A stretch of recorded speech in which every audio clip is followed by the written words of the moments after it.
como por esta puerta que está aquí a mi izquierda. Las dos dan a lo que es el área de parqueo. Nos vamos a mantener ahí hasta que se nos dé la indicación de regresar a este recinto. Con relación a las preguntas, estas van a ser al final de la charla.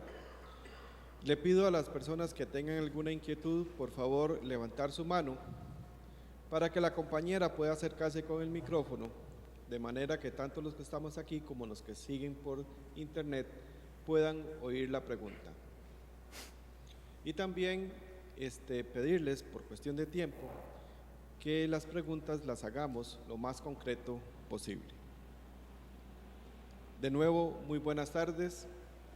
Bienvenidos a esta charla, Coyuntura Macroeconómica y Programa Macroeconómico 2017-18. Para la Junta Directiva, la Dirección Ejecutiva y el Departamento de Desarrollo Profesional, es un gran placer contar con su presencia el día de hoy. La charla inicialmente estaba a cargo de don Eduardo Prado, pero por motivos de salud, don Eduardo no nos puede acompañar el día de hoy. Sin embargo, esta charla la va a dar entonces el señor Roger Madrigal López.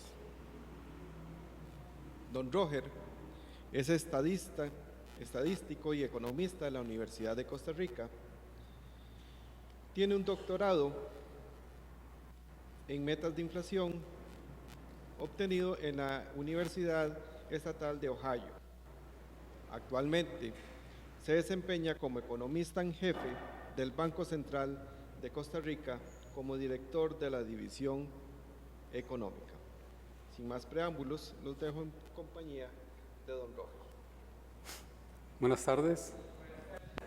De todos, muchas gracias por darle la oportunidad al banco de compartir esta información. Cuando se nos pide que hablemos del programa macroeconómico, usualmente es cerca de la época de la publicación, primeros días de enero y demás. Y en este momento vamos a cumplir casi 2 meses de que el programa fue aprobado, fue publicado. Entonces, como ustedes bien entenderán, el programa inicia con un diagnóstico de la coyuntura internacional. No tiene sentido que repita cuál era la coyuntura internacional a finales de noviembre de 2016, sino que hacemos una combinación en el sentido de que empezamos con cómo estamos viendo las cosas hoy, tanto internacional como localmente, y luego en esa coyuntura hay un programa macroeconómico que tiene una prospección mayor, típicamente 24 meses. Entonces, sin más preámbulo, de economía internacional hay muchas cosas que decir, tratamos de resumirlo en 2 o 3 líneas. Uno es que en el mes de enero el Fondo Monetario hizo unas nuevas proyecciones de crecimiento mundial, en el sentido que el crecimiento mundial del 2016 sería mayor, del 2017 sería mayor que el del 2016. La tasa como tal de crecimiento mundial no sería muy distinta, 3.4, pero sí habría diferencia de posición.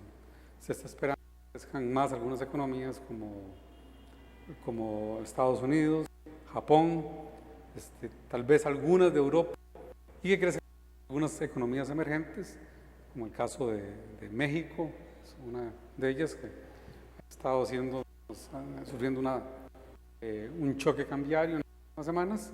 Entonces eso se supone que afecta el crecimiento de México, además de otras cosas que están ocurriendo en la relación bilateral México-Estados Unidos, que está, digamos, por el momento creando incertidumbre sobre la inversión extranjera directa. En general, los bancos centrales del mundo desarrollado, lo que mantienen todavía en este momento una política monetaria laxa. Eso lo vemos con tasas de interés reales en términos negativos. La Reserva Federal mantuvo en realidad el sistema de la Reserva Federal mantiene las tasas en un rango entre 0.5 y 0.75 para una economía que tiene una expectativa de inflación del 2%, una tasa real de interés negativa. El Banco de Inglaterra mantuvo la tasa de interés en 0.25. El Banco Central Europeo tiene tasas de 0 para préstamos y tasas negativas tasas nominales negativas para depósitos. Esos son indicadores de políticas monetarias laxas. O sea, todavía el mundo sigue teniendo un exceso de liquidez internacional. Tenemos en los principales socios comerciales, en Estados Unidos, en Europa, tenemos una inflación creciente, pero aún por debajo de los niveles meta que tienen esos países, alrededor del 2%. Esto sí es importante para nosotros, muy, muy importante, que es lo de el alza en las materias primas. Que ha ocurrido algo muy interesante. A finales del 2016, tal vez octubre, noviembre y parte de diciembre, se vio un incremento en las cotizaciones a futuro del petróleo. Y con la llegada del cambio de administración en los Estados Unidos, en el que se espera que haya una mayor desregulación o una menor regulación ambiental y en temas de energía, entonces los precios se han quedado estables. No vemos incrementos, no vemos, cuando decimos no vemos en Bloomberg, los precios a futuro, no se están dando cotizaciones más altas, sino en algunos momentos con ligeras reducciones. No así en metales preciosos, en general metales.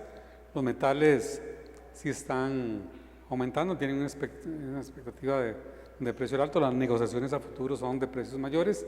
Ahí se dan una combinación de varias cosas. Hay toda tal vez no hay mucha publicidad, pero una guerra comercial entre Estados Unidos y China en el mercado del acero. Las expectativas de más infraestructura en la economía norteamericana y un mayor apoyo al gasto militar, que es intensiva en metales, está haciendo que esos precios aumenten. Los alimentos, básicamente, o lo que se denominan granos básicos, tienen una tendencia también creciente. Entonces ustedes recordarán que las materias primas tienen un doble, digamos, hay una dualidad. Por una parte se comportan como, responden a fuerzas de oferta y demanda, de las demandas de consumo futuro de países o de las cosechas que ocurren, factores de oferta, factores de demanda, pero también en algunos momentos se convierten en refugios de los mercados de valores. Cuando la cotización de un producto, de una acción o algo baja, entonces los ahorrantes buscan en qué colocar sus recursos y en algunas ocasiones buscan materias primas. Sin que haya un factor subyacente de demanda u oferta, eso aumenta. Tal vez lo recordarán, fue muy claro en el año 2004 cuando ocurrió con los alimentos. Bueno, algo de eso estamos empezando. Detalles nuestros, ¿verdad? Conocidos, no debería ser ninguna sorpresa. Si hay más tiempo hablamos de eso, de las calificaciones de la deuda costarricense o de la situación de riesgo país en Costa Rica. Es lo esperable, lo que todos sabíamos que iba a pasar. Claro, ahora es fácil decirlo después del minuto 90, pero si el partido se va perdiendo 3-0 y estamos en el minuto 70, uno dice que probablemente el partido se pierde. Bueno, eso es lo que nos pasó a nosotros como sociedad. No nos hemos puesto de acuerdo en la parte fiscal y eso nos está observando y se refleja en las calificaciones. Con la de Fitch, en realidad hay una noticia mala y una buena. La noticia mala es que nos bajan el escalón, al escalón que nos bajan, hay una degradación de la calificación de Costa Rica, pero dentro de eso malo, dice que a pesar de que es muy malo, es una perspectiva estable, no lo ven empeorándose. En el caso de Moody's, sí, ¿verdad? Sí lo hacen las dos cosas. Rebajan la calificación y dicen que la perspectiva es negativa. Lo que hablaba de las materias primas, ven la línea roja, la del petróleo, ven como hay una estabilización en las últimas semanas. De hecho, en un momento hay una corrección hacia la baja. Los metales subiendo, que es la línea azul punteada, eso es un choque en los términos de intercambio, un choque negativo en los términos de intercambio. Por lo tanto, eso tiene una consecuencia directa sobre el mercado cambiario costarricense. Estamos pagando más por lo que importamos. Y en granos, como lo decía, en granos básicos, también el índice muestra una ligera tendencia creciente. Lo que uno pensaría que podría ocurrir es, si se consolida la tendencia del petróleo, la otra también se estabiliza. Si no se consolida lo del petróleo, va a ser difícil pensar que lo otro se estabiliza. En la parte nuestra, que es lo que estamos ya en la coyuntura interna, hace 8 días salió el dato de la inflación del mes de enero. En términos interanuales, la inflación fue 0.7, todavía estamos por debajo del rango meta, que está entre 2 y 4%, más bien hay una reducción de 0.1 de punto porcentual con respecto al valor interanual a diciembre. Las expectativas de inflación, ya tenemos 22 meses, casi 23 diría yo, 22 meses, casi 2 años de que están dentro del rango meta. Se les pregunta a las personas cuál cree que va a ser la inflación en los próximos 12 meses y coherentemente han estado expresando que son inflaciones por debajo del 4%. Eso de alguna manera da una idea de que hay, bueno, primero que esperan que la inflación crezca, pero que no crezca más allá de la meta del Banco Central, lo que podría decir que es una especie de indicador de credibilidad de que el Banco Central tendrá la capacidad de mantener la inflación en esos niveles. Lo que vemos con sus distintos modelos internos es que la inflación gradualmente retornará al rango meta, o sea, gradualmente, tal vez a finales de este primer semestre, estará ingresando al rango superior al 2%, lo cual todavía es dentro de la meta. El crecimiento en el 2016, me devuelvo tal vez al crecimiento del 2015, algo muy curioso. El crecimiento del 2015 fue revisado al alza. No sé si ustedes podrían ver, el 29 de diciembre salió la publicación de cuánto habíamos revisado el crecimiento del 2015. Y el 2015 la economía costarricense creció un 3.7. Creo que casi no se le hizo cobertura a eso. Estoy casi seguro que si la proyección hubiera sido que en vez de crecer 3.7, hubiéramos crecido 2.7 en el 2015, hubiéramos tenido amplia cobertura. Pero como fue un crecimiento, pareciera como que las buenas noticias a veces no son noticias. En el 2016, lo que estamos observando, la estimación que hicimos en diciembre, es que estaríamos creciendo en 4.3. Aquí hay una pequeña sorpresa, que es que el IMAE de noviembre y diciembre dio tasas de crecimiento positivas, muy positivas en la construcción privada.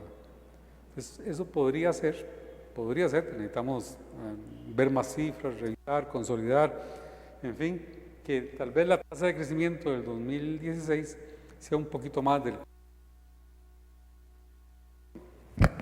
Lo decimos, crecen y los que podrían estar decreciendo, pero lo que estamos observando, no sé qué pasa con esto, lo que estamos observando es que podría haber una revisión al alza alrededor de 0.1 de punto porcentual, lo cual también es una buena noticia. Bueno, lo que decía, las tasas de crecimiento del IMAE, la interanual y la media es la que mejor aproxima el crecimiento del producto anual, 4.3, más o menos parecido. No tienen por qué ser iguales, podrían ser algunas décimas distintas, y hay una marginal mejora en la tasa de desempleo. En la condición de empleo en Costa Rica lo que vemos que es alto, que es uno de los lunares de la economía costarricense, además del fiscal. Lo que estamos viendo es que la mejora tiende a verse más en los indicadores de subempleo. El subempleo a veces es lo que el subempleo tiende a medir gente que no está ocupada en la ocupación o en el oficio o en la profesión en la que dice tener las calificaciones, hasta ocupado en algo menos de su calificación actual, o en los casos en los que se trabajan menos horas de los que efectivamente esa persona quisiera trabajar, digamos 40 o 8 horas. Entonces lo que hemos visto, algunas mejoras en el subempleo, o sea que la gente está trabajando más horas, pero todavía no se reflejan las cifras. Gente que se contrata a tiempo completo por las horas que ellos quieren. Y digamos, y contratación a tiempo indefinido. Entonces ahí hay una pequeña mejora. Cuando vemos los crecimientos haciendo una gran agregación, tenemos el resto de industrias que incluye buena parte de los servicios, lo que estamos observando es que hay una recuperación de la agricultura que tuvo tasas negativas durante buena parte del año, pero se recuperaron básicamente en dos, fueron más, pero en dos cultivos, en piña y banano, porque se recuperaron tierras que recordarán ustedes por los efectos del Niño, que es algo muy curioso lo que ocurre en Costa Rica, que el fenómeno del Niño causa exceso de humedad en una parte, la parte atlántica, y exceso de sequedad, o sea, una falta de lluvia, falta de agua, una deficiencia de lluvias en la parte del Pacífico, en la parte de Guanacaste. Entonces hubo, en el año del Niño, tuvimos en Costa Rica sequía en una parte y exceso de lluvias en otra. Bueno, parte de esas tierras se recuperan en la parte del Atlántico, lo de Guanacaste va más lento, sabemos que hay un problema de agua más de largo plazo, más estructural, que ahí tendrán que hacerse inversiones en infraestructura para mejorar eso. La manufactura también se recupera, recordarán que durante el año 2015 estuvimos durante buena parte del año hablando del efecto Intel, ya desaparece totalmente de los datos ese efecto y más bien vemos la recuperación en alguna manufactura, en lo que se llama la fabricación, así le llaman, de implementos médicos en zonas francas, muy pujante, muy fuerte, de altas tasas de crecimiento. La construcción, sobre todo la construcción privada, que pesa más que la construcción pública, de tener tasas negativas, terminó con tasas negativas en el 2016 y negativas en buena parte durante el tasas negativas durante el 2015 y buena parte del 2016. La tasa interanual es muy alta, 9.3, lo que nos hace pensar la recuperación de la que estábamos hablando y tal vez una corrección hacia el alza en el producto. Y en el resto de industrias, que es que puede pesar como un 60% eso de todo el PIB, lo que tenemos ahí es servicios, exportaciones, turismo, se han recuperado exportaciones de ciertos servicios, de servicios a otras empresas, tipo contabilidad, tipo fabricación de software, centros de negocios, centros de llamadas, en fin, eso ustedes bien que conocen, la economía costarricense se está moviendo de una manera creciente y sostenida cada vez más hacia una economía de servicios. En la balanza de pagos, más bien hay una reducción del desequilibrio que tuvimos, que tiene estructuralmente esta economía, el desequilibrio externo. Parte de los beneficios del choque en términos de intercambio, que redujo la factura petrolera como en 1.000 millones en el 2015, tal vez unos 600 millones en el 2000, comparado con lo que era en el 2014, en el 2016, pues el déficit de cuenta corriente es menor, totalmente financiado con lo que se consideran recursos de largo plazo, que es la inversión. El saldo de reservas internacionales, el banco tiene una métrica en reservas que establece entre un nivel adecuado y un nivel óptimo, que está entre 11 y el 15%. Las reservas internacionales pues terminaron en un saldo en medio de eso, del 13.2 del producto. Las reservas siguen estando en niveles relativamente altos dentro de ese rango, 7.400 millones. Aquí una aclaración es que hay activos internacionales que son reservas que el banco no los considera como reservas. Todos los aportes al FLAR, que andan por más de 400 millones de dólares, por normas de contabilidad con el fondo, que es digamos, el manual que el Banco Central sigue, esos activos internacionales que son de alta calidad y muy líquidos, no se consideran reservas internacionales. Nosotros hacemos casos, hay países como Perú que creo que no hacen caso y simplemente los computan como ellos quieren, pero nosotros somos más pequeños, menos poder. Entonces y lo otro es que es la cobertura, lo que se denomina el blindaje.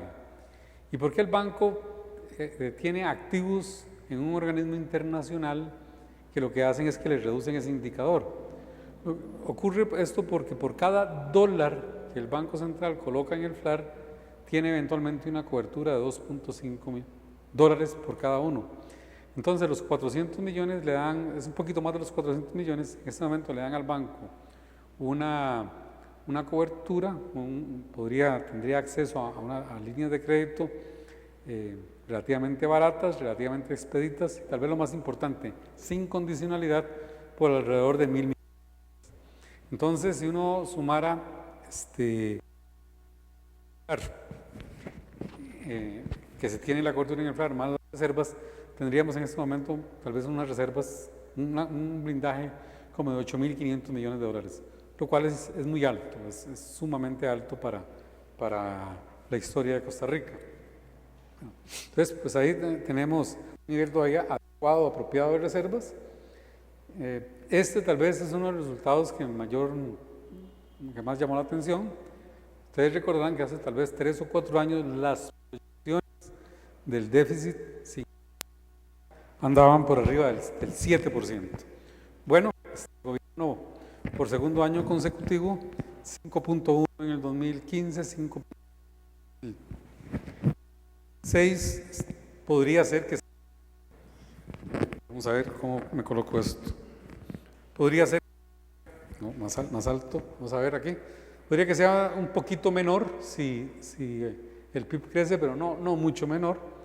Y claro, esto es algo que uno tendría que revisar la historia económica de Costa Rica. No recuerdo, pero es la memoria, es evidencia anecdótica, no la he comprobado con los datos. No recuerdo un año como el que se tuvo, de hecho creciente, y el nivel de más del 5% del PIB, que se haya logrado financiar en el mercado interno y que hayan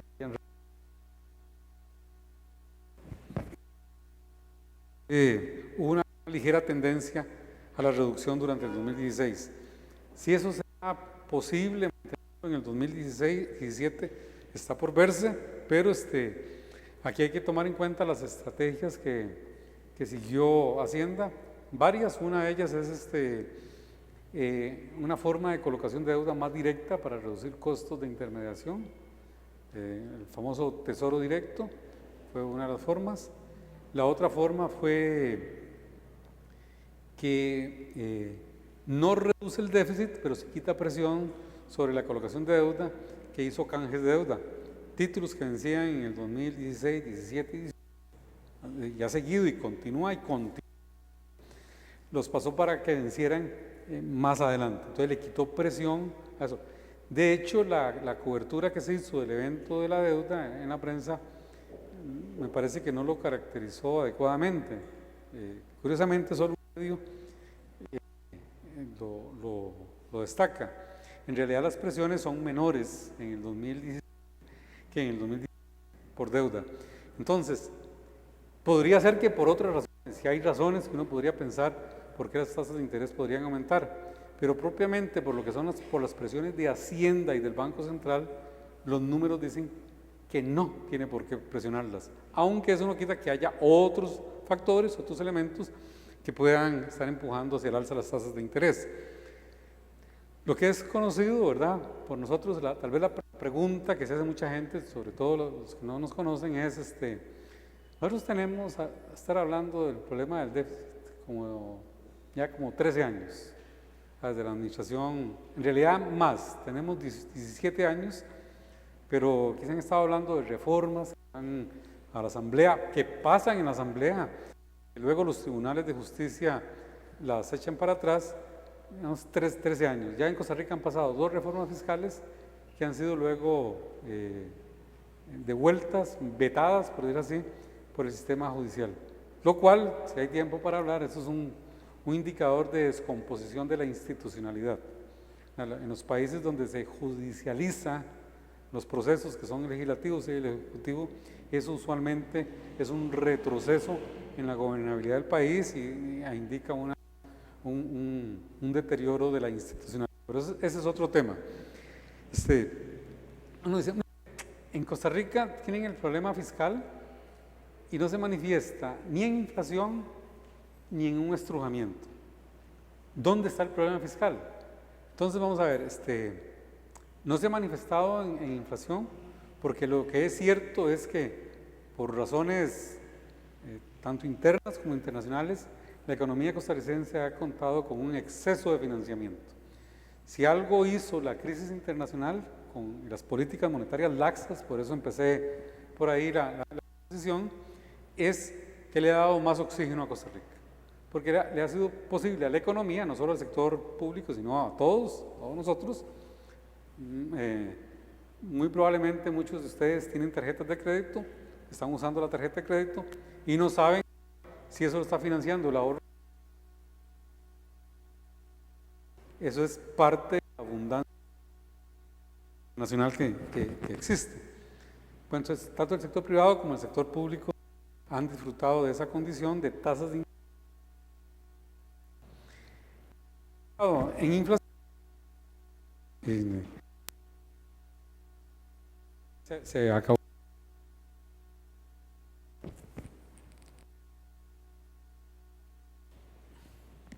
Hola, vamos a ver si me ayudan. ¿Qué es lo que pasa? Como está muy escondido.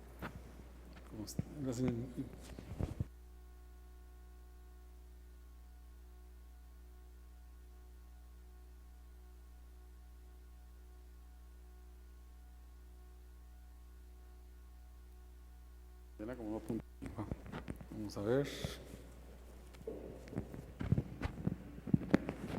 Vamos a ver cuánta cuerda tengo con esto. Entonces, hablando del tema de las finanzas públicas, no lo hemos visto en inflación, porque hemos tenido esos choques favorables, que hablamos de los términos de intercambio. Lo cierto es que el Banco Central ha sido exitoso controlando los medios de pago. Si hay tiempo hablamos un poquito de eso. Pero ¿dónde está? Entonces, ¿dónde? El problema está en la razón deuda-producto. Para los que lo conocen, hay una ecuación de la sostenibilidad del producto, y esa ecuación lo que está diciendo, esa ecuación es que estamos en un patrón de insostenibilidad, o sea que no están las condiciones para que la relación deuda-producto se estabilice en el tiempo. Todavía hay espacio. La pregunta que siempre hacen, ¿hasta cuándo hay espacio? Uno puede decir que el 17 de mayo del 2018 a las 4:32 de la tarde, no existe técnica para decir eso, pero claramente, digamos, ahorita estamos en un 44% más o menos de deuda producto. Las condiciones no van a ser las mismas cuando estemos en 60 o 65, y todo apunta que si no hay reforma fiscal, hacia eso vamos. Entonces es ahí donde se manifiesta, y como lo hemos dicho varias veces, es una decisión de todos nosotros como sociedad que escogimos una ruta de colisión, una ruta. Hace unos años, en el 2013, se hablaba del precipicio fiscal, no sé si recordarán esa de fiscal cliff, ¿verdad? En los Estados Unidos no tiene el caso porque no les aprobaban un mayor tope de deuda, porque, etcétera, algunas cosas que pasaron. Bueno, haciendo la analogía con Costa Rica, nosotros estamos en una situación parecida, nada más que no es por una autorización de deuda, sino porque no hay una reforma en las finanzas públicas estructural, que hay que hacer en los ingresos, eso estamos de acuerdo, pero lo principal es hay que hacer en los ingresos y en los gastos. Estamos de acuerdo que hay que hacer en los gastos, pero lo principal es en los ingresos. O sea, si uno observa la recaudación al gasto fiscal, Costa Rica es que tiene de las razones más bajas en Latinoamérica, y hemos decidido que queremos esa ruta, y de alguna forma el ajuste fiscal está ocurriendo. Para los que son parte del sector público que estén aquí, lo deben notar con lo difícil que es las negociaciones salariales que han vuelto. Pero lo vemos en las presas, y lo vemos en la calidad de la infraestructura, lo vemos en la calidad de la educación, en la seguridad pública, en la educación. O sea, la calidad de los servicios que estamos recibiendo cada vez son menores. Restricción. Y parte del ajuste que se está haciendo para que fuese 5.2 y no 7 el déficit fiscal en el 2016, es que parte de lo que no se gastó en inversión, que en inversión en Costa Rica hay que gastar más, mucho más. Entonces, ahí nosotros hemos decidido nosotros, cuando digo como sociedad, esa ruta es lo que hemos hecho. Ahora, el problema no es el micrófono, sino que esto no avanza.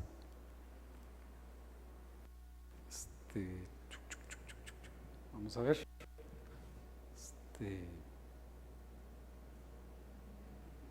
¿Alguien sabe cómo puedo hacer avanzar esto? Si trabaja una cosa, no trabaja otra.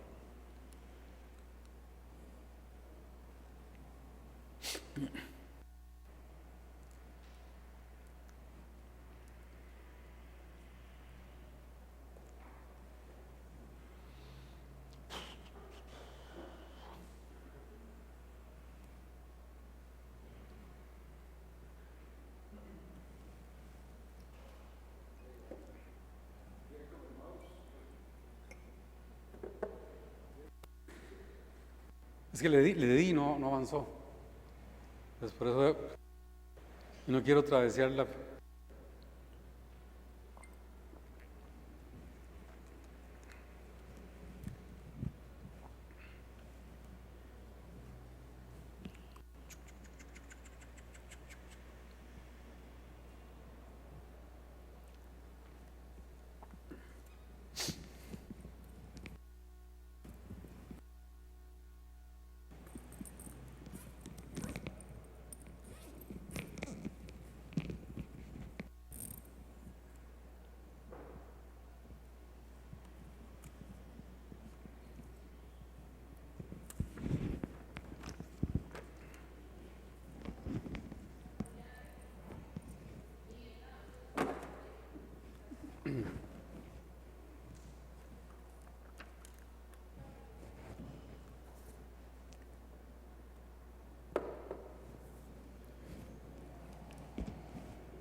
Está pasando.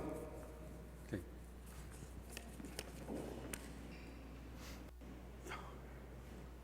Bueno, lo que le corresponde al banco, fundamentalmente, que es la parte de liquidez, lo que podemos, hay varias cosas que podemos decir de la liquidez. Uno es que los medios de pago crecieron de forma congruente con el crecimiento económico, con la meta de inflación, y con un pequeño término de ajuste que le agregamos, que es por programación financiera. Entonces nosotros no estamos viendo excesos monetarios, estamos viendo una tendencia a la desdolarización del crédito y una mayor tendencia a la dolarización del ahorro financiero. Algo que se ve muy bien es que el déficit del Banco Central, solo el Banco Central, hubo épocas en que tuvo déficits cercanos al 5% durante la crisis, lo que costó, y luego ahora con niveles menores déficit. Esto es en algo que se denomina metodología de cuentas monetarias. En realidad el déficit contable es mucho menor que pero el déficit que tiene impacto monetario es Entonces estamos teniendo que el banco hace una expansión monetaria alrededor una expansión de la base monetaria alrededor de 0.6 del PIB, lo cual es un nivel muy pequeño. Quiere decir que lo que se demanda por base, el Banco Central lo suministra con las pérdidas. A eso le denominamos nosotros pérdidas no inflacionarias, porque es un nivel realmente bajo, alrededor de 0.6 del PIB. Cuando vemos los distintos agregados, aquí inclusive con la medición que tenemos en este momento, al 2017, ustedes pueden ver que la liquidez total creció en un dígito, 9.5, para una economía, lo podemos hacer a tasa compuesta, para una inflación meta del 3%, para un crecimiento meta del 4%, eso da como 7.4, 7.5, más 1.1 en realidad es por esa tasa compuesta, 1.1 de profundización financiera, eso nos puede llevar a un 8.6, 8.7 de crecimiento de agregados. el que creciéramos 9.5 está dentro del margen de error. Donde sí vemos diferencias importantes es en la riqueza financiera en moneda extranjera, que incluye parte de la colocación en dólares del gobierno en el mercado local, eso creció, y en el crédito en moneda nacional, observen qué interesante, creció en 14.3 y en moneda extranjera ya tuvo una corrección de alrededor de 6 puntos porcentuales, más de 6 puntos porcentuales, 6.2. Es como estamos viendo esa tendencia, incipiente tendencia a la desdolarización en tasas de crecimiento del crédito bancario. Y aquí este es uno de mis gráficos favoritos, que se ve bien feo, que es un parchón. Lo que está por debajo del eje que está alrededor del cero, del eje derecho, o alrededor del, no sé, 15 o un número por ahí, aquí abajo, lo que significa es, si está por debajo es la absorción de liquidez que el Banco Central ha hecho en cada uno de esos días. Eso está bien. Y los días que está por arriba, esos días más bien hizo falta liquidez en la economía y el banco la suplió. Entonces el banco todos los días hace un ejercicio, se llama el ejercicio diario de seguimiento de liquidez, y determina cuánta es la liquidez que el sistema financiero requiere. Y de acuerdo con eso, entonces el banco hace una subasta. La subasta puede ser de contracción de liquidez, inyección de liquidez. Desde el 2014 más o menos, desde el 2014, lo que se ha observado más o menos es que ha estado sobrando liquidez, que el banco la recoge a 24 horas plazo, el día siguiente otra vez la vuelve a colocar y así sucesivamente, excepto lo que pasó a partir de noviembre y hasta mediados de enero de este año, en que el sistema estuvo corto. Entonces el Banco Central lo que hizo fue hizo subastas de inyección de liquidez. Y entonces, pero en los últimos días, esto con fecha al día de hoy, lo que estamos observando es que de nuevo vamos a una situación en que el sistema como un todo le sobra liquidez y por lo tanto el banco la recoge a corto plazo. Entonces esto aquí contradice, más bien sí, esto contradice a gente que dice que hay problemas de liquidez, de que hay escasez de liquidez. Algo que yo le recomendaría a la gente es que mire las estadísticas del mercado integrado de liquidez, y eso es un muy buen termómetro de cuál es la situación de liquidez en la economía costarricense. Y consecuente con los periodos de abundancia de liquidez, la tasa de interés en el mercado integrado de liquidez está por debajo de la tasa de política monetaria. Cuando hubo alguna tensión en algunas partes de diciembre y enero, la tasa vuelve a subir, y cuando el dinero vuelve a ser abundante, los medios de pago abundantes, pues la tasa de interés vuelve a ubicarse en torno a la tasa de política monetaria. Por lo tanto, ambos indicadores, tanto el de precio como cantidad, nos dicen que en estos momentos no hay un problema de escasez de liquidez. En el mercado cambiario tenemos una situación más interesante. Hubo una variación cambiaria alrededor de 3.5 en el 2016. En el 2017 estamos viendo que lo que llevamos en un mes y medio es un cambio como de 1.5 alrededor. Todavía se considera que es un nivel relativamente pequeño, ¿a que no? Pero ¿qué es lo que hay detrás de eso? Elementos en el 2016 y elementos en el 2017. Uno es que hay un menor superávit de divisas. Hay una hipótesis que pareció tener algún sustento en el 2016, que dólares que usualmente llegaban al mercado cambiario se quedaron en forma de depósitos temporalmente, y que luego esos dólares fueron transformados en captaciones del gobierno en moneda extranjera. Parte de eso lo vimos, entonces los dólares siguen llegando, pero el canal, en vez de que sea de depósitos, es un canal bursátil. Bueno, algo de eso tuvimos durante el 2016 y estamos teniendo en el 2017. El tema de los choques de términos de intercambio está presente, incremento en los precios de materias primas, y luego la mayor demanda que ha estado, digamos, atenuada en el 2017, que es alrededor de nada más de 37, 40 millones de dólares, pero que sí en el 2016 en algún momento superior a los 200 millones de dólares y que terminó en el 2016 una demanda adicional de casi 160 millones de dólares. Todo eso son presiones de demanda empujando el tipo de cambio hacia arriba. Entonces, ese es un vistazo de la coyuntura. Y para ir rápidamente al programa, bueno, ¿qué es lo que sabemos? Es algo que por mandato de la ley el banco tiene que hacerlo antes del 31 de enero, revisable semestralmente, antes del 31 de julio. Se tratan de presentar las proyecciones de la economía para los próximos 24 meses. Lo que encontramos, lo que el banco dio a conocer es que tasas de crecimiento superiores al 4% en el 2017 y 2018 no supone todavía un arreglo de la situación fiscal. De hecho, se parte de que hay un mayor deterioro fiscal con el que terminamos el 2016. Observamos una tendencia al ahorro financiero en dólares, pero una desdolarización con un de crecimiento de la moneda extranjera. Y claro, es porque si alguien hace los números en este momento, no es claro, no es una apuesta segura de que si yo me quiero endeudar, tiene que ser en dólares. Al contrario, me parece que con los números en este momento, la apuesta es más bien endeudarse en colones y no en dólares. Okay. ¿Y qué es lo que el banco, digamos, hará? No, nada muy distinto a lo que ha venido haciendo, es en el mercado cambiario participar como ha venido, que va a permitir que se manifiesten las fuerzas del mercado, dejando que sean tanto oferta como demanda las fuerzas dominantes,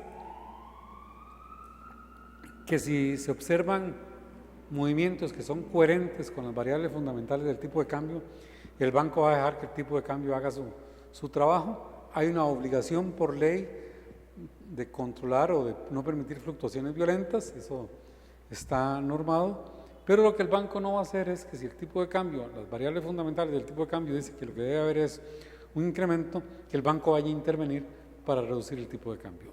Eso el banco no lo ha hecho ni lo va a hacer. Hubo un cambio en la regulación sobre la posición en moneda extranjera. Aquí esto ha costado mucho que se interprete adecuadamente.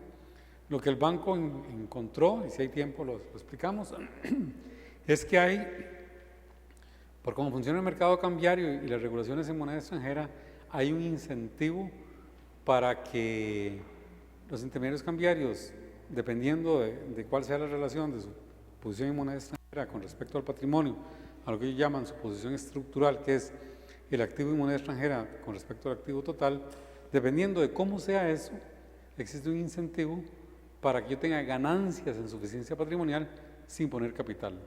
Y en la mayoría de los sistemas financieros del mundo, y eso es lo que vigilan, el indicador de suficiencia patrimonial es uno de los más importantes, porque lo que dice, usted pone tanto capital como riesgos está incurriendo. Y aquí lo que existe es una forma en que yo puedo hacer más riesgoso al sistema, y en hacer más riesgoso al sistema, no tener que poner capital y aumentar mi suficiencia patrimonial.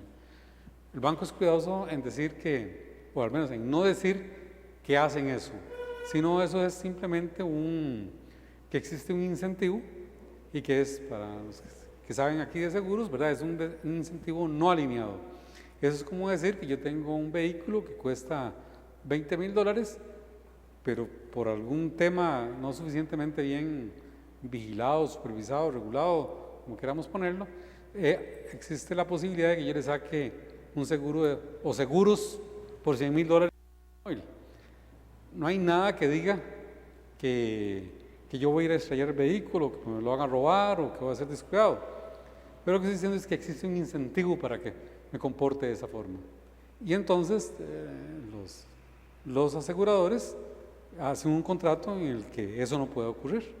Parte de las cosas que hacen es que le ponen un límite al monto que usted puede asegurar su activo.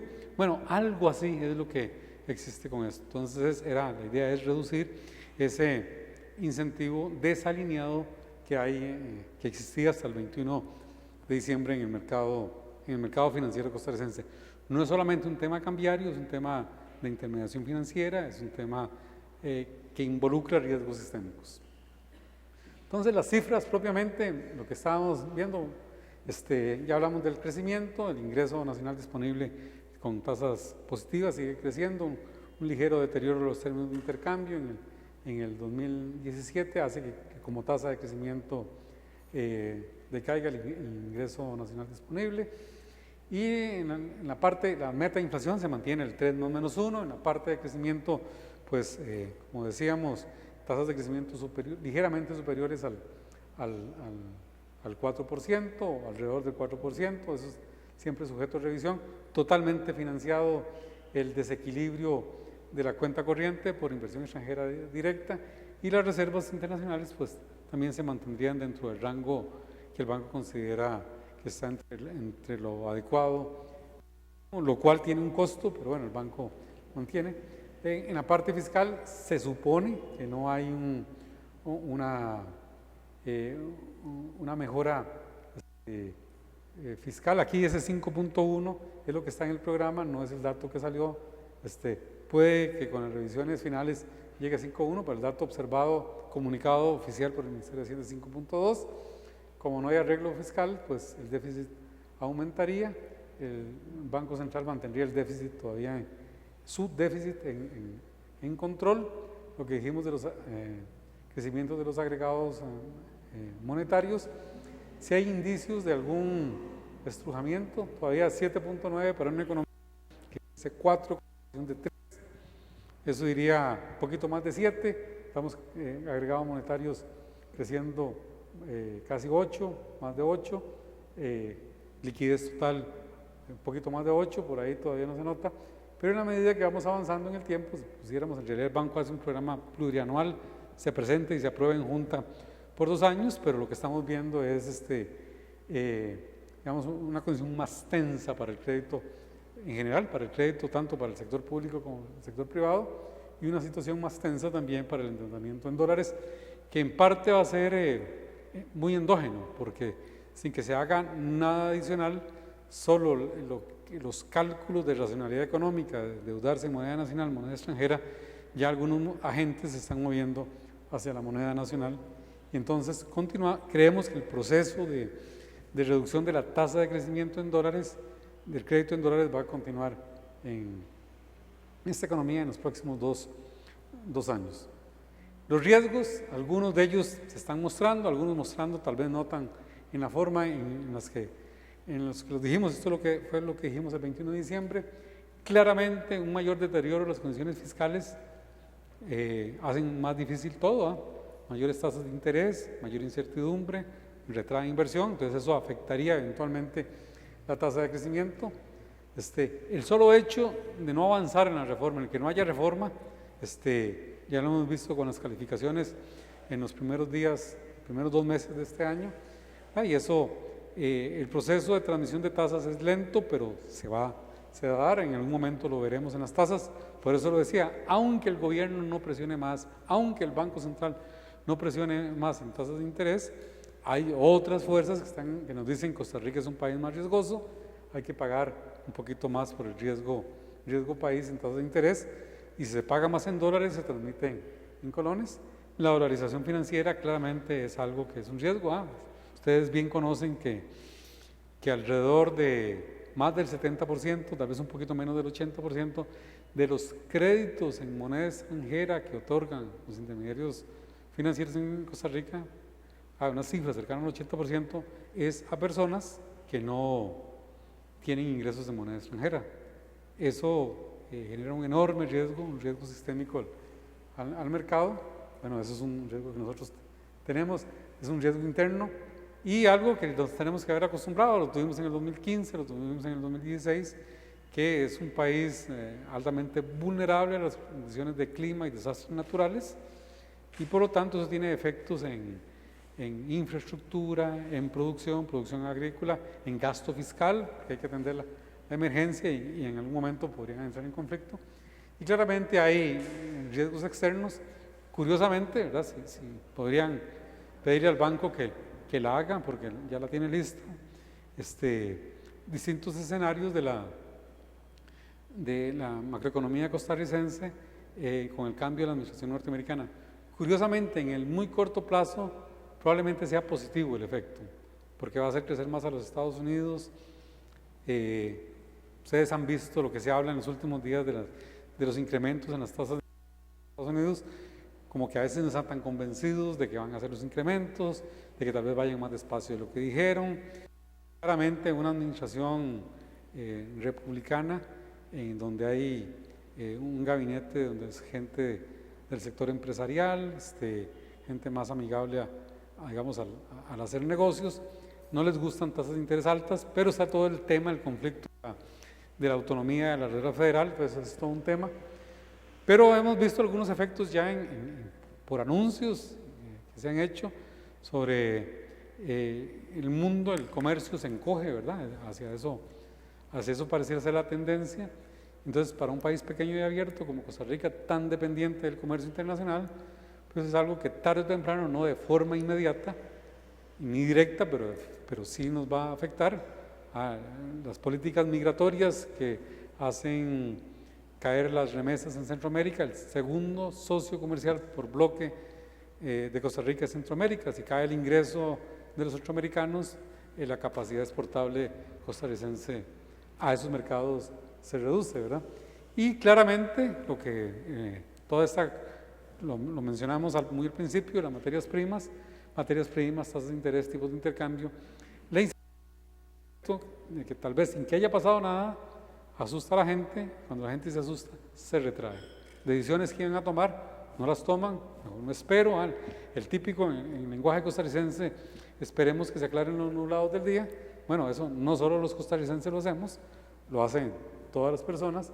Entonces eso retrasa decisiones de inversión, decisiones de consumo, y eso eventualmente nos afectaría. Yo aquí, para hablar de lo que era la coyuntura al mes de febrero, lo que llevamos a mediados de febrero, y lo que fue el programa. Pero tal vez hago una pausa y dependiendo de las preguntas podemos hablar de algo más. Imagino que más de uno está aburrido, está cabeceando, me disculpo los inconvenientes, pero bueno, con mucho gusto.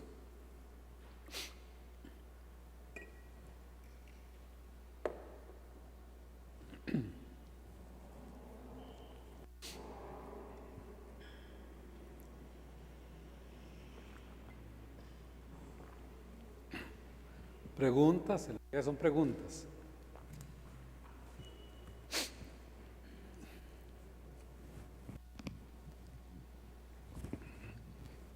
Buenas noches, mi nombre es Johan Sandoval.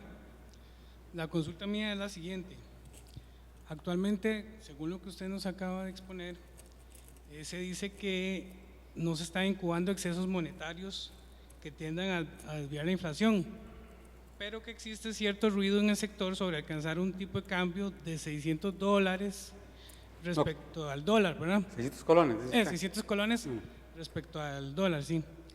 ¿Qué puede comentar sobre eso? Porque ahora estabas diciendo al final que un escenario pesimista sería que Trump, al ser proteccionista, disminuiría el tema de inversión extranjera, y ciertamente sí tendríamos, en un escenario pesimista, ciertamente sí tendríamos presión sobre el tipo de cambio. Entonces, viéndolo por ahí, ¿usted qué me puede comentar sobre ese tema? Sí, vamos a ver, lo primero, digamos, como persona del Banco Central, y eso me parece que casi cualquier economista, digamos, medianamente prudente, no habla sobre valores específicos del tipo de cambio. O sea, eso es algo, ese modelo no existe, nadie lo tiene. Si lo tuvieran, estarían haciendo mucho dinero. Entonces, saber a cuánto va a llegar el tipo de cambio, eso es algo que no se puede saber.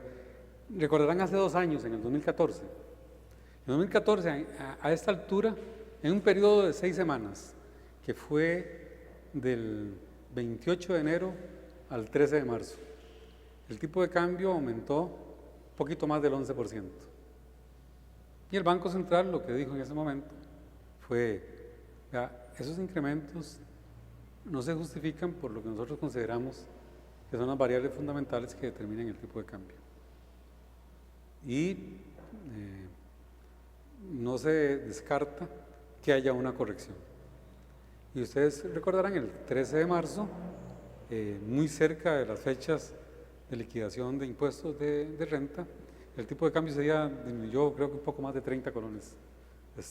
Fue una corrección del mercado. Y los que conocen de mercado saben que los mercados se corrigen. Uno no podría decir que estamos en esa situación para nada, para nada. Estamos muy lejos de esa situación, no se compara lo que ocurrió en el 2014 con lo que está ocurriendo. Yo escuché a decir a una persona muy respetable, muy connotada, decir que una variación de 3.5 era, así lo calificó, cualquier cosita, fueron las palabras que utilizó. Entonces, si 3.5 es cualquier cosita, ¿cuánto será 1.5? Sería la pregunta que uno se hace. Bajo ninguna métrica uno diría que un incremento de lo que llevamos en este momento de 1.5 es algo que debería sorprendernos, que es una situación que no hay control cambiario, ¿no? De ninguna manera. Yo diría que está dentro de lo razonable. Hay razones subyacentes para que el tipo de cambio sea mayor, que es mi parte. Lo otro, con lo de las políticas de la administración norteamericana, tal vez no fui lo suficientemente explícito. Los modelos que tenemos nosotros y los modelos que tienen otros que hacen esto, hablan de que más bien en los 2 primeros años, muy probablemente la economía norteamericana crezca más de lo que está proyectado. Y va a crecer más porque lo que están trabajando es en expectativas. Está la expectativa de la reducción de impuestos, tanto a las personas como a las empresas, y está la idea del impulso fiscal.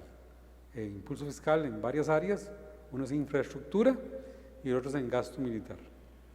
Y entonces, ese mayor crecimiento de la economía norteamericana, como nos jala cuando crece menos o cuando decrece, igual nos va a jalar cuando crece un poco más.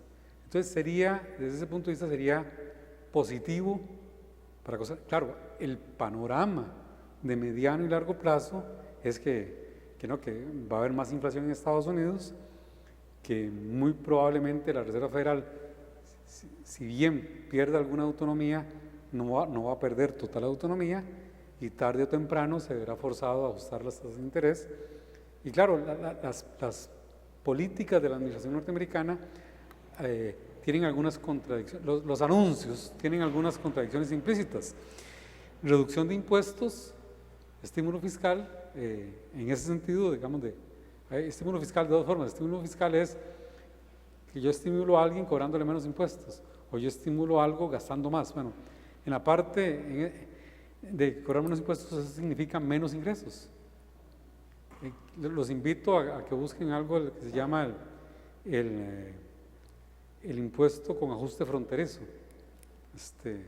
De hecho, ya el banco tiene algo, al menos lo sube al sitio web y lo pone. Entonces, que son el tipo de impuestos que están esperando. Los que están en el área económica, que supongo que son la mayoría aquí, sería bueno que busquen eso. El impuesto con ajuste fronterizo, ¿qué significa eso? Entonces, eso llevará a más inflación y un mundo más pequeño va a contraer. Luego, hay otras cosas que no se han aclarado muy bien, que hay gente que lo entiende, se queda callada, y otros que saben que está bien, siguen insistiendo, saben que está mal, siguen insistiendo en eso para crear la expectativa. Vamos a ver, la base electoral o una parte importante de la base electoral con lo que los republicanos ganaron las elecciones, fue con lo que se llaman los perdedores del proceso de globalización. Y se ha identificado que esos perdedores han escuchado la expresión de la franja del herrumbre, la franja del óxido, del Rust Belt. Son un grupo de estados: Indiana, Pensilvania, Michigan, Ohio, creo que inclusive toca alguna parte de Nueva York, que es donde se concentraba mucho la industria siderúrgica y la industria lo que llaman la industria metálica pesada en los Estados Unidos. Esos son de los grandes perdedores del proceso de globalización, porque esas plantas industriales se fueron para México, algunas para Sudamérica, algunas para Asia, etc. Entonces, ¿quiénes son los perdedores del proceso de globalización en los Estados Unidos? Está muy polarizado en eso. En realidad, los perdedores es gente más o menos como de mi edad, gente cincuentona, que tenían ciertas habilidades, y esas habilidades no están siendo demandadas en el mercado. Habilidades en la industria metálica o siderúrgica. Y algo de lo que se les ha vendido, esas industrias no van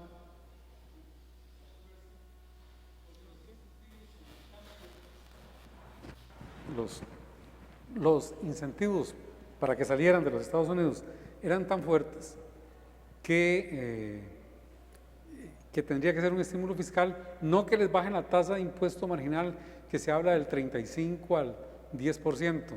Eso es insuficiente, porque ellos no se vinieron solo por los impuestos, no salieron de los Estados Unidos, sino por los costos laborales. Entonces, para poder devolverse tendrían que pagar salarios inferiores a los de los países que compiten, y eso no va a ocurrir. O sea, no va a ocurrir para una economía que está cercana al pleno empleo, que yo voy a contratar más gente pagando salarios por debajo del salario mínimo. De hecho, la propuesta que existía era para aumentar el salario mínimo en los Estados Unidos. Entonces ahí eso no va a ocurrir. Y los que sí, digamos, los ganadores son los tipos de Silicon Valley, por decir, y no son los únicos, ¿verdad? Y eso en los Estados Unidos va a seguir pujante. Entonces, la posibilidad de poder repatriar las empresas en Estados Unidos va a estar bien difícil. Va a estar bien difícil porque el estímulo fiscal no es solo hacer que paguen menos impuestos, sino probablemente darles subsidios. Y yo le digo ahí que si eso ocurriera, Estados Unidos entra en un serio problema con la Organización Mundial del Comercio. Entonces, simplemente puede que ocurra, como me decía a mí un profesor universitario de Estados Unidos, ¿verdad? Eichengreen, decía, dice, es una potencia que tiene una capacidad nuclear de negociación, ¿verdad? Para llevarlo a esos extremos. Uno no sabe lo que pueden ser capaces los Estados Unidos en una negociación, pero como están las cosas son muy difíciles. Y el salirse de los tratados de libre comercio son los detalles que no se conocen. En algunos productos las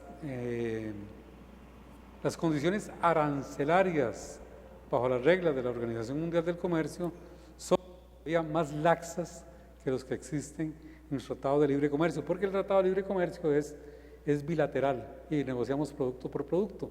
Entonces hay esquemas de desgravación arancelaria que pueden llevar 30, 35 años. Y si se salieran de ese tratado tendrían que devolverse a las tasas arancelarias del libre comercio, que son en algunos productos, ¿verdad?, mucho menores de las que están negociadas. ¿Qué es la otra cosa? Que están negociadas con el Tratado de Libre Comercio en América del Norte, lo que se llama el NAFTA, el North American Free Trade Agreement. Del CAFTA, el Central American, no se ha hablado mucho, creo que no lo tienen todavía en el radar. Y la parte nuestra en Costa Rica es más en servicios que en esa manufactura. Entonces, está por verse. Por supuesto que el mundo podría descomponerse de una forma, pero es aquí donde hay que tener prudencia. Hablar de un escenario hipotético, cuya retórica dice que la probabilidad es alta, pero cuya, digamos, su dinámica de puesta en ejecución se ve que es compleja y llevaría tiempo. Entonces, empezar a dar números del tipo de cambio para Costa Rica en ese escenario, a mí me parece que eso sería, digamos, de una forma, digamos, poco responsable del Banco Central, porque sería decirle a la gente de algo que podría ocurrir, que no sabemos cuál es la probabilidad, alguna gente dice que la probabilidad es baja, y entonces afectar expectativas, hacer a la gente tomar decisiones. Claro, vamos a ver, ¿cuál es la probabilidad de que alguien se equivoque en una planta nuclear y haya un accidente que destruya la mitad de la humanidad. Esa probabilidad no es cero, esa probabilidad es positiva y existe. Pero empezar a decir que eso existe y que por eso debemos empezar a acumular provisiones por si eso ocurre, me parece como que hay que tener alguna mesura en esto. Entonces, yo lo que diría es que hay algunas tensiones, aún más, vamos a ver, como hablan en Costa Rica, hay un término que a mí me encanta escuchar, que hablan de la soberanía alimentaria. ¿Ustedes han escuchado hablar de eso? Entonces, ¿qué es que algo así? Hay gente alguna gente lo entiende como que podamos adquirir todo lo que nosotros nos comemos. Otros van a una versión un poquito más dura, de línea dura, es que podamos producir todo lo que nos comemos. Es otro concepto de soberanía alimentaria. Bueno, esa misma retórica se utiliza en los Estados Unidos. Está hablando de quieren una soberanía energética. Y esa soberanía energética, y se habla en discusiones con especialistas, de no solamente permitir que se exploten gas natural y petróleo en los parques nacionales, en algunas zonas de reserva en Alaska, sino otras formas, volver a los Apalaches a sacar carbón, ¿verdad? Carbón es una forma de hierro que lo utilizan para quemarlo, para producir vapor, para producir energía y electricidad y demás, y la energía atómica, en fin. Si eso ocurriera, ¿qué es lo que pasaría? ¿Qué es lo que pasaría? El precio del petróleo se hunde. ¿Cuál es el mayor productor de petróleo del mundo? Estados Unidos. ¿Cuál es el mayor consumidor de petróleo del mundo? Estados Unidos. Entonces, si los Estados Unidos, ¿cuál es el mayor importador de petróleo del mundo? Estados Unidos. Si Estados Unidos llegara a esa soberanía energética y dejara de importar petróleo, no sería un escenario descabellado de volver a lo que vimos en el 2014, el precio del petróleo en $26, $25, o todavía menos que eso. Y si eso ocurriera, los términos de intercambio, entonces la factura petrolera en Costa Rica baja y el tipo de cambio por algunas cosas tendría que subir, pero por eso tendría que bajar. Y nadie está hablando de eso. Pero vean los precios a futuros. Los precios a futuros, a pesar de todo lo que se dice del petróleo, dejaron de subir. A pesar, además no sé si se dieron cuenta de lo que ocurrió. Hubo un acuerdo de la OPEP, que es el cartel propiamente, el oligopolio como tal organizado, y otros países que no son parte de la OPEP para regular la oferta, lo que hace un monopolista. El monopolista quiere subir el precio, lo que hace es controlar la cantidad ofrecida. Hubo un acuerdo que fue lo que hizo que subiera el precio del petróleo, y los Estados Unidos se encogió de hombros y dijo: eso no nos va a afectar a nosotros. Porque han oído hablar de la metodología de la tecnología más que metodología, de lo que llaman el fracking para producir petróleo, que es hacer una fractura, por eso hacer una en la corteza terrestre. Además, eso se usa desde los 1800 y algo, lo hacían con nitroglicerina y con dinamita. Ahora lo hacen, los ambientalistas se ponen furiosos porque lo hacen con presión de agua. Entonces es un proceso que es muy intensivo en agua. Y bueno, traen agua del mar en algunos casos, entonces agua salada, inyectarle. Entonces hay gente que se pone muy brava por eso, pero la idea es que haciendo eso, para buscar petróleo, liberaron gas. Entonces redujeron aún más el precio del petróleo porque fue como muy empírico y encontraron, eso estoy hablando hace muchos años, ahora ya hay más ciencia y lo hacen. Y cuando el precio del petróleo está por debajo de los $50 el barril, el volver a esas tecnologías que son en principio privadamente baratas, socialmente pueden ser caras, eso hace que el precio del petróleo baje. Entonces, para decir, el Banco Central no tiene una estimación objetivo de tipo de cambio, el tipo de cambio va a seguir respondiendo a los fundamentales, y por supuesto que no tenemos ningún número, que se va a hacer 600, se va a hacer 520, no sabemos. Dejemos que la economía resuelva eso.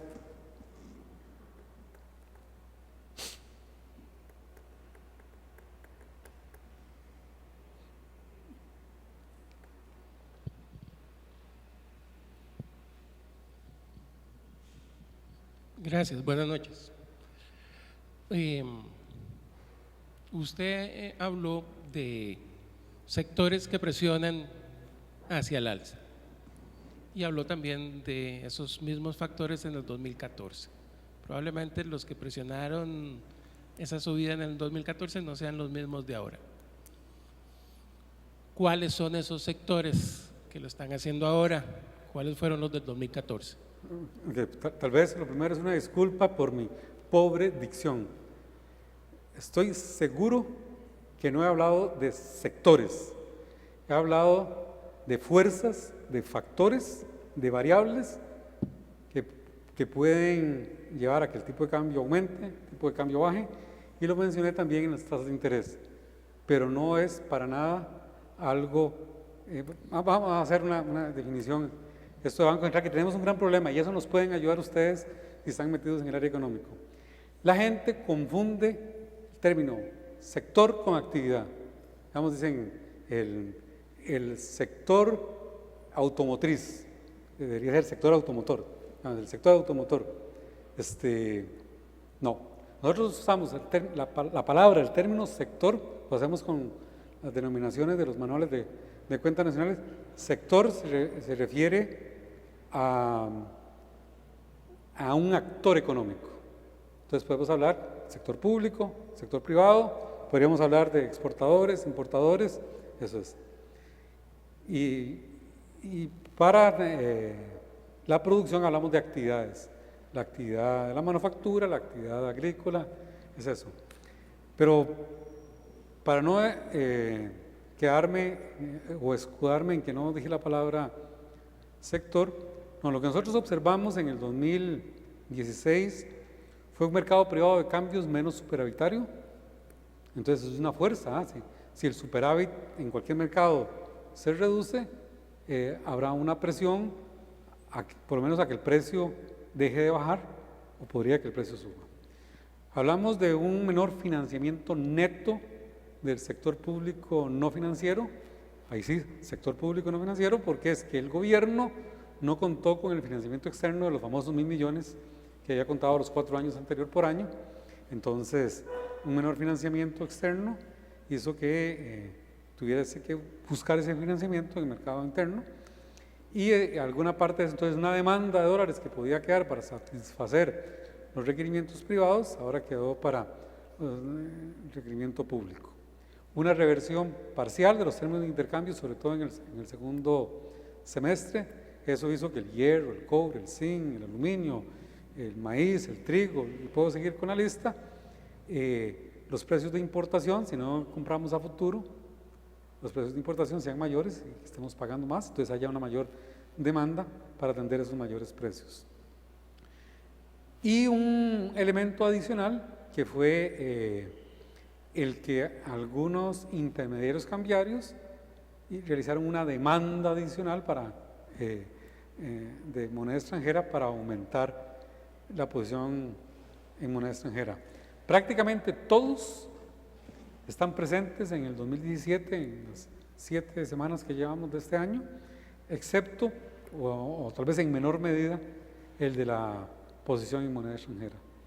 Pero están presentes, y por eso es que el banco, en vez de oponerse al ajuste del tipo de cambio, lo que dice, no, hay variables que fundamentan que el tipo de cambio aumente, entonces dejemos que el precio haga su trabajo. Y eso ocurre de una manera muy simpática, eso lo vemos todos los días en el Monex. A veces algunos oferentes están muy escondiditos, después de cierto nivel hay gente que empieza más bien a vender dólares, o alguien que tenía una demanda después de cierto nivel, el tipo de cambio la retira. Ese es el precio haciendo el trabajo. No sé si con eso le respondo de mala manera a la pregunta.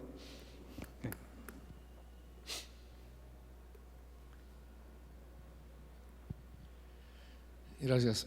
Entre los indicadores que a uno le parece que son, digamos, interesantes, por decir algo, es el crecimiento que mencionaste de la construcción privada, ¿verdad? En el 2016. Uno tiende a pensar, no sé si equivocadamente, que la construcción en un país como Costa Rica absorbe mucha mano de obra, demanda mucha mano de obra. Sin embargo, no ha habido como un cambio importante en los últimos tiempos en la desocupación. A veces uno piensa que Costa Rica, país chiquitillo, una sola obra grande pega un pico, ¿verdad? Un gran centro comercial y después cae, pero me llamó la atención que no parece haber una concordancia entre el incremento, ¿verdad?, en la construcción privada y no implicó eso una caída en la desocupación. No sé cómo lo ves ahí. Eso es interesantísimo de observar. Más bien, el banco, digamos, contrató con el INEC encuesta continua de empleo, creo que desde 2009, una cosa así, en medio de la crisis, y los datos salieron muy altos y después lo que se han reducido son marginalmente. En un momento las tasas de desempleo estuvieron mayores al 10%. Y aquí hay toda una situación interesante de lo que hay actividades que generan alto empleo y estacionalmente. Consideramos que la medición del empleo, que la medición de la construcción se está realizando mejor a como se hacía antes del cambio de año base, porque es con un seguimiento prácticamente obra por obra, que no la realiza el banco, sino contrata eso con el Colegio Federado de Ingenieros y Arquitectos, y es un seguimiento según avance de la obra. Entonces es más preciso. Sí hemos visto en la parte privada, residencial, apartamentos y demás, un repunte en los últimos 4 meses. De hecho, esas cifras que las discutimos con alguna gente, alguna gente de los bancos decían, nosotros vemos cómo se va comportando el crédito, le damos seguimiento con el IMAE. En lo único que no tenemos construcción, porque estamos viendo que nos demandan mucho crédito para construcción, eso es lo que nos dicen, nos presentan la documentación y el IMAE no lo refleja. Y eso nos dijeron cuando teníamos las cifras a septiembre, y poquito después, ya octubre, noviembre, diciembre, ya lo empezamos a ver, pero recuerde que el IMAE va con 2 meses de retraso, 2 meses, 10 días, algo así, de retraso, y entonces sí hay un repunte en la construcción privada. Hay algo en lo público, la terminal de contenedores, tiene toda la razón, ¿verdad? El centro comercial de Alajuela y Reventazón, ambas obras implicaron un incremento alto de la construcción en el 2015 y no hubo nada que la sustituyera en igual magnitud en el 2016.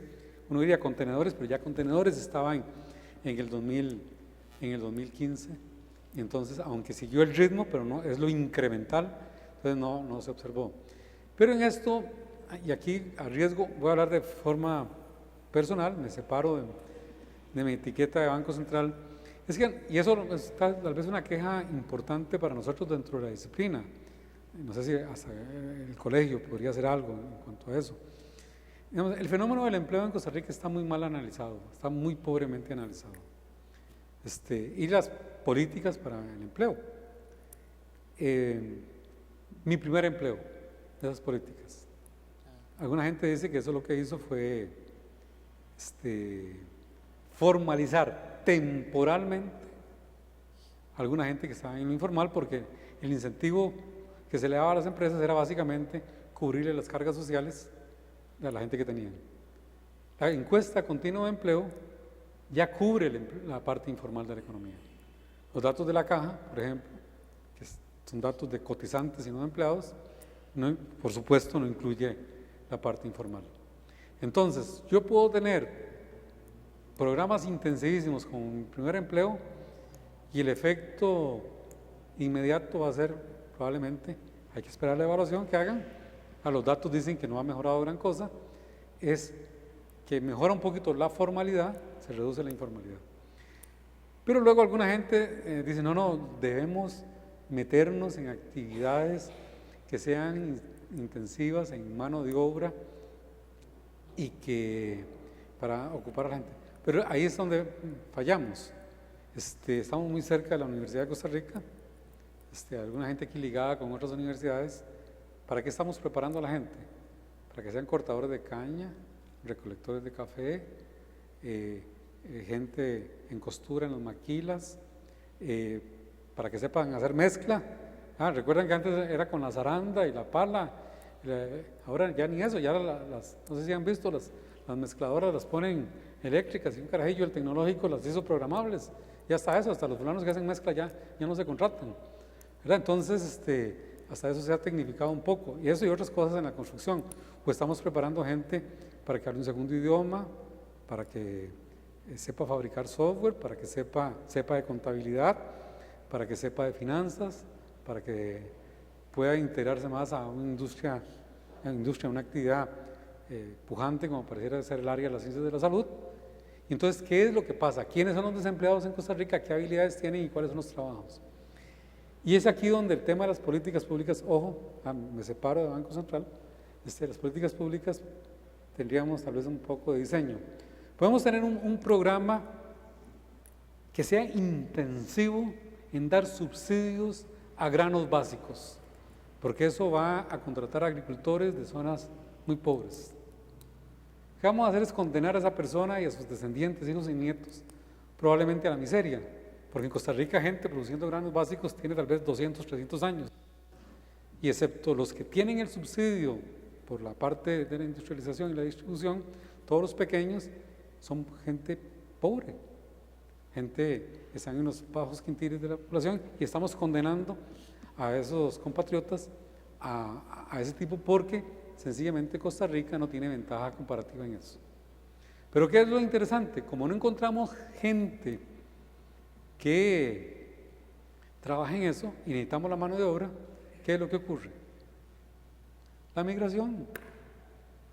Entonces, el problema del desempleo puede que haya más empleados, puede que haya más migrantes, pero aumentó la oferta laboral, toda la demanda, por lo tanto el problema de los desocupados sigue siendo parecido, pero más, hay un poquito más. Cuando hacemos eso estamos atrayendo gente. ¿Y qué viene a hacer esa gente? Y eso es algo casi que desde un punto de vista ético de la formulación de políticas públicas. Sabemos que esa gente van a ser luego los pobladores de las zonas marginales y precarios, tanto en la zona rural como urbana. Entonces estamos creando una clientela para las políticas de asistencia pública a futuro. Entonces, la articulación de una política de empleo tiene que ir mucho más allá de una cosa de estas, de promovamos tal cosa que creemos que es intensivo en mano de obra.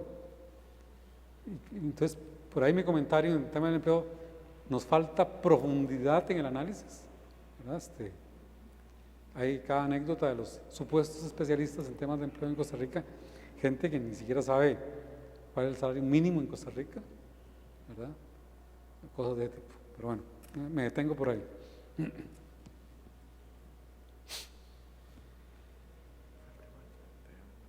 No, sí, son solo preguntas. Sí, lo dejar por si había preguntas. Okay. No es que me pregunta que si había más, pero están cansaditos, yo tengo mucho tiempo para hablar. Una exposición más o menos rápida de la medida que se tomó sobre la posición en moneda extranjera, pero dado que no hubo preguntas por eso, estimo que no hay demanda y entonces lo dejamos por aquí. Buenas noches, mi nombre es Juan Carlos. Gracias, don Roger. Una consulta.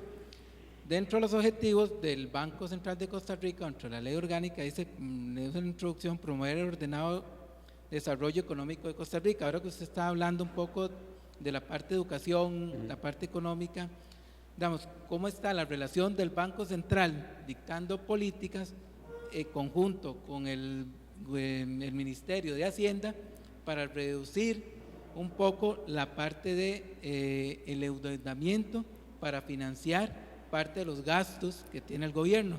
Digamos, ¿cómo está relacionado el Banco Central con la parte política o lineamientos que tiene el Ministerio de Hacienda y eventualmente el Ministerio de Comercio para atraer potenciales personas que vayan a venir a promover el empleo en Costa Rica y con las pequeñas empresas en Costa Rica? Vamos despacio. Vamos a ver. El artículo 2 de la Ley Orgánica del Banco habla de los objetivos del banco. Y eso es algo que me he metido en problemas, pero no importa, lo puedo decir aquí, porque lo he dicho en otras partes. Ese artículo 2 del banco está mal redactado. Se trató de hacer un esfuerzo en el 95 de redactarlo mejor, pero se redactó muy mal. Hay una, y eso sí lo deben saber, ¿quién conoce lo que es la regla de Tinbergen? Lo que habla es que cuando usted tiene N objetivos de política, debe tener N instrumentos independientes. Y en el banco, en el artículo 2, en un objetivo que dice que estarán como objetivos prioritarios o primarios, establece en realidad 3 objetivos. Tendrá como objetivos prioritarios la estabilidad interna y externa de la moneda nacional, así como garantizar la convertibilidad de la moneda. En estabilidad interna se ha interpretado como una inflación baja y estable. En estabilidad externa de la moneda se ha interpretado como prevenir una crisis de balanza de pagos. Por eso el banco siempre, ustedes ven en las presentaciones que hace, habla del déficit de cuenta corriente y cómo se está financiando. Eso es lo que dicen, no es tipo de cambio fijo o no es superávit comercial, es que sea financiable, y eso sería otra charla que si me invitan con mucho gusto yo podría hablar de eso. Es que eso sea financiable en el tiempo, y lo de garantizar la convertibilidad de la moneda es que sea convertible, pero no dice a qué tipo de cambio, y eso se ha interpretado como la apertura de la cuenta de capitales en Costa Rica. Esa es la interpretación, inclusive creo que hasta jurídica, que se le ha dado en algún momento desde el año 92 más o menos. El promover el ordenado desarrollo de la economía, eso está muy interesante. Primero habría que definir qué es desarrollo. Si es desarrollo, es crecimiento. Y ordenado, ¿qué significa ordenado? Estamos hablando de una economía de planificación central. ¿Ordenado en qué sentido? ¿Con qué prioridades? Pero el artículo, si uno lo lee con cuidado, dice siempre y cuando modere las tendencias inflacionistas y deflacionistas. Alguien que tenga acceso a web, busque el Banco Central, se mete en la parte jurídica del banco, normas y leyes, y busque el artículo 2 y verá que dice eso. Y eso es subsidiario. Entonces, lo prioritario del Banco Central es la inflación, es la estabilidad interna y externa de la moneda nacional. La coordinación de políticas que hace el banco es, que esto el banco lo ha dicho y lo repiten también con notadas figuras, es que la mayor contribución que el Banco Central puede hacer al crecimiento económico de la economía, al crecimiento de la equidad, a la eficiencia y a la equidad de la economía, es con una inflación baja y estable.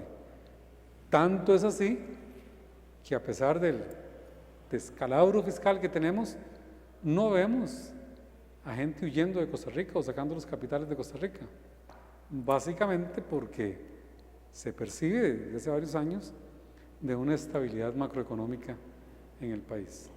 Y entonces el banco, digamos así, como que tiene coordinación con Hacienda en temas de los mercados de liquidez, tiene coordinación con otras entidades en proveer información, es uno de los servicios públicos del banco, de proveer información, investigación y demás, pero como que nos metamos nosotros, como en otros años 60, 70. Imagínense que una vez el Banco Central estaba involucrado en la promoción del concurso de Miss Universo en Costa Rica, eso lo sé, con los ingresos de las sobretasas a la importación, en los años 80, no hace tanto eso, en el año 84, 85. Eso no tiene que ver con Banco Central y el banco no se mete en eso. De hecho, hay toda una controversia, y daría tiempo para toda una explicación. Hay argumentos muy fuertes en el que se dicen que los instrumentos del crecimiento económico no están en la política monetaria. Eso no está en otros tipos de cosas. Tiene que ver, el crecimiento económico tiene que ver con la dotación de factores que tiene la economía. Si somos muy limitados y cosas que no podemos hacer, si tenemos una dotación abundante o generosa de factores, hay más cosas que podemos hacer. El uso de las tecnologías que nosotros tengamos, y algo muy importante que es el marco institucional, la definición de derechos de propiedad y demás. Dígame, ¿cuáles de esas tres las tiene el Banco Central? El Banco Central no puede cambiar la dotación de factores, no es un proveedor de tecnologías de producción, Y en el marco institucional, desde el punto de vista sociológico, que es como se estudia en otras partes del mundo, una institución es una regla, un conjunto de reglas para dirimir un conflicto o una fricción. Bueno, parte de esas reglas es la estabilidad macroeconómica. Una regla es decirle a la gente, usted no va a perder poder adquisitivo porque el Banco Central, queriendo promover alguna actividad, duplicó la base monetaria y la inflación se fue al 100%. Entonces, pero en esa parte, otras cosas como derechos de propiedad, rapidez de los tribunales, ese tipo de cosas, eso el Banco Central no tiene injerencia. Pero tiene que ver con el marco institucional, de cómo se dirimen los conflictos en Costa Rica. Es lo que tendría que decir al respecto.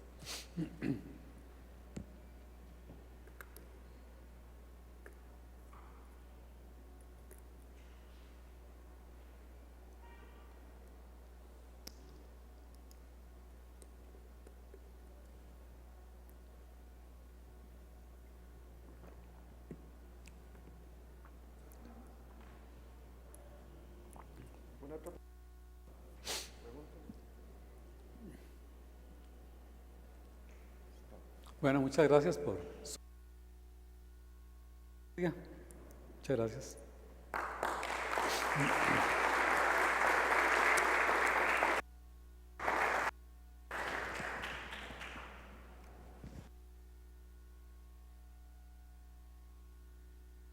Don Roger, muchas gracias a ustedes. Invitarlos para que sigan nuestras actividades a través de internet. Los links se están publicando en el boletín un día antes de la actividad. Esta semana, este mes y el próximo mes de marzo vamos a tener alrededor de 10 actividades de muy diversa índole, entonces los invitamos no solo a que participen en ese proceso de inscripción, sino para que nos sigan también a través de internet. Agradecerles de nuevo su presencia y que tengan una muy buena noche.